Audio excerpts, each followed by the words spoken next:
Good evening everybody. చాలా time అయింది కాబట్టి ఒక 2-3 minutes.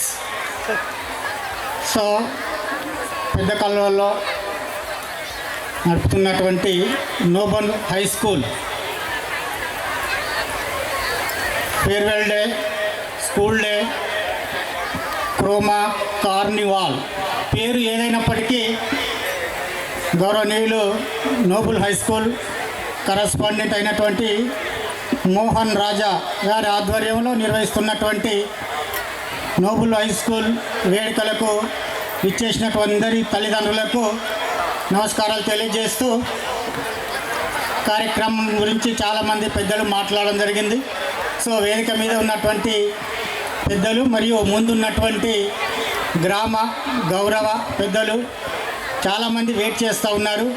సరే, ఏది ఏమైనప్పటికీ మొన్నటి వరకు మోహన్ రాజా గారు వట్టి ఈ మోహన్ రాజా కరెస్పాండెంట్, ఈ మధ్యనే పేరుకు ముందు డాక్టర్ మోహన్ రాజా అని కూడా రావడం జరిగింది. అంటే doctor Mohan Raja correspondent of Noble high school. So Noble high school correspondent Mohan Raja has a noble hearted person. Noble high school పేరు, but candidate is noble hearted person. ఎందుకంటే సార్ ముందే చెప్పడం జరిగింది, 2 నిమిషాల్లో ముగిస్తాను. ఎందుకంటే ఈ గ్రామంతో గ్రామ పెద్దలు కూడా పరిచయస్తులు ముందు కూర్చున్నారు, కరెస్పాండెంట్లు ముందు ఉన్నారు, పాత్రికేయులు గౌరవ పాత్రికేయులు కూడా ముందు ఉన్నారు. నేను ఇదే విలేజ్లో ఉండి 85 to 97 ఇంటర్మీడియట్ చదువుతున్న సందర్భంలో గౌరవనీయులు లక్ష్మీ సార్ కరెస్పాండెంట్ గారి అన్నయ్య గారు సీనియర్, నేను జూనియర్ను. సో గౌరవ కరెస్పాండెంట్ మోహన్ రాజు గారు నేను మండల విద్యాధికారిగా పనిచేస్తున్నప్పుడు 2009-10 అకాడమిక్ ఇయర్లో మోహన్ రాజా గారు ఫైల్ ఫార్వర్డ్ చేయడానికి మండల ఆఫీస్కి వచ్చినప్పుడు, సార్ నేను స్కూల్ రన్ చేసుకుంటాను పెద్ద కాలువల్లో అనగానే మీ ఇంటి పేరు ఏందని అడగడం జరిగింది. అప్పటి వరకు నాకు పరిచయం లేదు సార్. సార్ మా ఇంటి పేరు ఎర్రోజు, లక్ష్మయ్య సార్ వాళ్ళు ఏమవుతారు అని మా అన్నయ్య అన్నాడు. సో అనగానే సరే 2002లో పీజీ అయిపోయేది, అప్పటి వరకు నిరుద్యోగి అని ఏం చేశా అంటే ఫైల్ ఫార్వర్డ్ చేస్తూనే సార్ని దగ్గరికి పిలుచుకొని, సార్ సిన్సియారిటీ నిబద్ధత ఉంటేనే స్కూల్ స్ట్రెంత్ అయ్యే అవకాశం ఉంటుంది. సో ఆ విధంగా మీరు రన్ చేస్తేనే మాత్రమే తట్టుకునే అవకాశం ఉంటుంది కాబట్టి ఒకటే మాట అని చెప్పి పంపించడం జరిగింది.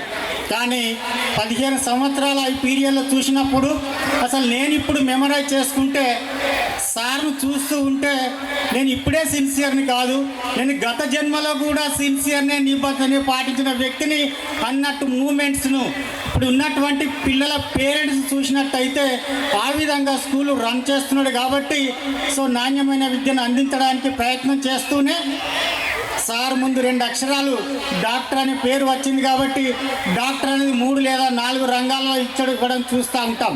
ఒకటి బైపీ చేసిన తర్వాత, మెడిసిన్ చేసిన తర్వాత డాక్టర్లు అవుతూ ఉంటారు. రెండవది వివిధ రంగాలలో సాహిత్యం కానీ సామాజిక సేవలు కానీ కళారంగాలు కానీ చేసినటువంటి వ్యక్తులకు డాక్టర్ ఇస్తూ ఉంటారు. కానీ మన మోహన్ రాజు గారు సాధించినటువంటి డాక్టరేట్, డిగ్రీలు చేసి పీజీ చేసి 2016లో ఎంఫిల్ చేసి 2020 నుంచి 25 వరకు నిరంతరము రీసెర్చ్ చేసిన తర్వాత ఈ మధ్యనే డాక్టర్ కావడం జరిగింది. కాబట్టి నేను ఒక్కరినే డాక్టర్ కాదు, నా పాఠశాలలో చదివిన విద్యార్థులందరినీ కూడా ఏదో ఒక రంగంలో డాక్టర్ చేయడానికి ప్రయత్నం చేయాలని ఆశిస్తూనే చుట్టుపక్కల 4-5 విలేజ్ల పేరెంట్స్ చాలామంది రావడం జరిగింది.